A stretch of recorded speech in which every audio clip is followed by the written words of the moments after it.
The ಅನ್ಫಾರ್ಗಿವಬಲ್.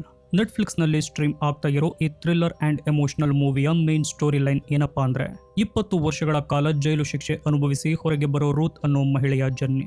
ಅಂದು ತನ್ನ 5 ವರ್ಷದ ತಂಗಿ ಕೇಟಿನ ಉಳಿಸ್ಕೊಳ್ಳೋಕೆ ಅವಳನ್ನ ಮನೆಯಿಂದ ಖಾಲಿ ಮಾಡಿಸೋಕೆ ಬಂದಿದ್ದ ಶೆರೀಫ್ನನ್ನ ಕೊಲೆ ಮಾಡಿದ ಆಪಾದನೆ ಈಕೆಯ ಮೇಲಿರುತ್ತೆ. ಆದರೆ ಜೈಲಿಂದ ರಿಲೀಸ್ ಆದಮೇಲೆ ರೂತ್ಗೆ ಅವಳ ತಂಗಿ ಕೇಟಿ ಸಿಗ್ತಾಳ. ಜಗತ್ತಿನ ಕಣ್ಣಲ್ಲಿ ಈಕೆ ಬರೀ ಒಬ್ಬ ಪೊಲೀಸ್ ಕೊಲೆಗಾರ್ತಿ. ಆದರೆ ನಿಜವಾಗ್ಲೂ ಅಂದು ಆ ಮನೆಯಲ್ಲಿ ನಡೆದದ್ದೇನು? ರೂತ್ ಯಾಕೆ ಅಷ್ಟೊಂದು ದೊಡ್ಡ ಶಿಕ್ಷೆಯನ್ನ ತನ್ನ ತಲೆಯ ಮೇಲೆ ಹೊತ್ತುಕೊಂಡ್ಳು? ಇತ್ತ ಸಾಕು ಪೋಷಕರ ಹತ್ರ ಇರೋ ಕೇಟಿಗೆ ತನ್ನ ಅಕ್ಕನ ನೆನಪು ಯಾಕೆ ಬರ್ತಿಲ್ಲ? ಆಕೆ ನಿಜವಾಗ್ಲೂ ತನ್ನ ಅಕ್ಕನನ್ನ ಮರೆತು ಬಿಟ್ಟಿದ್ದಾಳ? ಇನ್ನೊಂದು ಕಡೆ ಅಪ್ಪನನ್ನ ಕಳ್ಕೊಂಡ ಆಕ್ರೋಶದಲ್ಲಿ ರಕ್ತಕ್ಕೆ ರಕ್ತವೇ ಸಾಟಿ ಅನ್ನೋ ತರಹ ಕ್ಲೈಮ್ಯಾಕ್ಸ್ನಲ್ಲಿ ಭೀಕರವಾಗಿ ಸೇಡು ತೀರಿಸ್ಕೊಳ್ಳೋಕೆ ಕಾಯ್ತರೋ ಆ ಶೆರೀಫ್ನ ಮಕ್ಕಳು ರೂತ್ಗೆ ಏನು ಮಾಡ್ತಾರೆ? ಇಷ್ಟೆಲ್ಲ ಕಷ್ಟಪಟ್ಟು ರೂತ್ ತನ್ನ ತಂಗಿನ ನೋಡ್ತಾಳ? ಇಲ್ಲ, ಮಧ್ಯದಲ್ಲೇ ಯಾರಾದರೂ ಅವಳಿಗೆ ತೊಂದರೆ ಕೊಡ್ತಾರ? ಕೊನೆಗೂ ಅಕ್ಕ ತಂಗಿ ಒಂದಾಗ್ತಾರ? ಇಲ್ಲ ಮತ್ತೊಂದು ದೊಡ್ಡ ದುರಂತ ಕಾಯ್ತಿದೆಯಾ?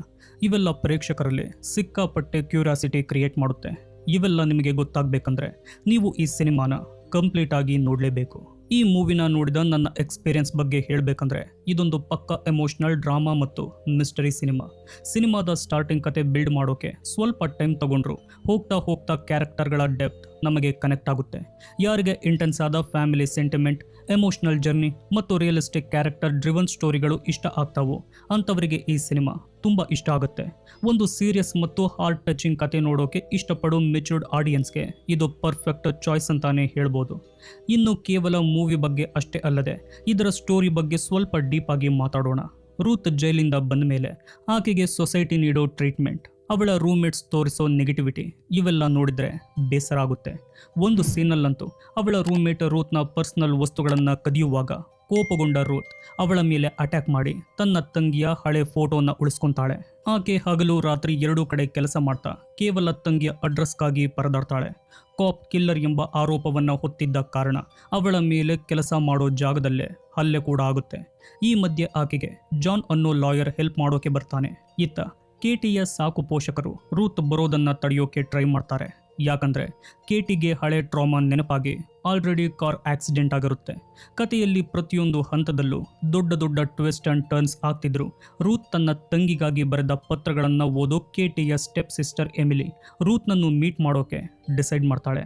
ಇಲ್ಲಿಂದ ಕತೆ ಯಾವ ಕಡೆ ಟರ್ನ್ ತೆಗೆದುಕೊಳ್ಳುತ್ತೆ ಅನ್ನೋದೇ ಮೇನ್ ಹೈಲೈಟ್. ಸಿನಿಮಾದ ಪ್ಲಸ್ ಮತ್ತು ಮೈನಸ್ ಪಾಯಿಂಟ್ಗಳ ಬಗ್ಗೆ ಯಾವುದೇ ಮುಚ್ಚುಮರೆಯಿಲ್ಲದೆ ಪ್ರಾಮಾಣಿಕವಾಗಿ ಮಾತಾಡಲೇಬೇಕು.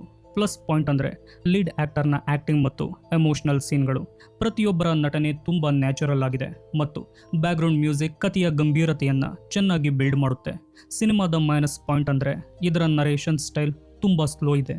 ಕೆಲವು ಕಡೆ ಕತೆ ಅನವಶ್ಯಕವಾಗಿ ಎಳೆಯುತ್ತಿದ್ದಾರೆ ಅನಿಸುತ್ತೆ.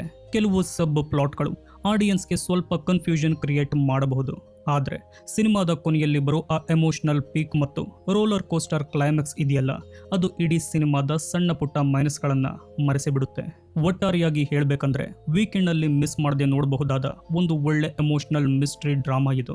ನೀವೇನಾದರೂ ಈಗಾಗಲೇ ಈ ಸಿನಿಮಾವನ್ನು ನೋಡಿದರೆ ನಿಮಗೆ ಈ ಸಿನಿಮಾ ಹೇಗನ್ನಿಸ್ತು ಅಂತ ಕೆಳಗೆ ಕಮೆಂಟ್ ಬಾಕ್ಸ್ನಲ್ಲಿ ಕಮೆಂಟ್ ಮಾಡಿ. ಒಂದು ವೇಳೆ ಇನ್ನೂ ನೋಡಿಲ್ಲ ಅಂದರೆ ಈಗಲೇ ಟೈಮ್ ಮಾಡಿಕೊಂಡು ನೆಟ್ಫ್ಲಿಕ್ಸ್ನಲ್ಲಿ ಅವೈಲಬಲ್ ಇದೆ, ಹೋಗಿ ವಾಚ್ ಮಾಡಿ. ಕೊನೆಯದಾಗಿ ಇದೇ ತರಹದ ಒಳ್ಳೆ ಕಥೆ ಇದ್ದು ಎಲ್ಲೋ ಮರೆಯಾಗಿರೋ ಬೆಸ್ಟ್ ಮೂವಿಗಳ ಸಜೆಷನ್ಸ್ ಮತ್ತು ರಿವ್ಯೂಸ್ ನಿಮಗೆ ರೆಗ್ಯುಲರ್ ಆಗಿ ಬೇಕು ಅಂದರೆ ಈಗಲೇ ನಮ್ಮ ಚಾನಲ್ಗೆ ಸಬ್ಸ್ಕ್ರೈಬ್ ಆಗಿ ನೋಟಿಫಿಕೇಶನ್ ಆನ್ ಮಾಡ್ಕೊಳ್ಳಿ. ಹಾಗೆ ಈ ವಿಡಿಯೋ ಇಷ್ಟ ಆಗಿದ್ರೆ ಒಂದು ಲೈಕ್ ಮಾಡೋದನ್ನು ಮಾತ್ರ ಮರಿಬೇಡಿ. ನಿಮ್ಮ ಸಪೋರ್ಟ್ ನಮಗೆ ತುಂಬ ಇಂಪಾರ್ಟೆಂಟ್. ಮುಂದಿನ ವಿಡಿಯೋದಲ್ಲಿ ಮತ್ತೆ ಸಿಗೋಣ.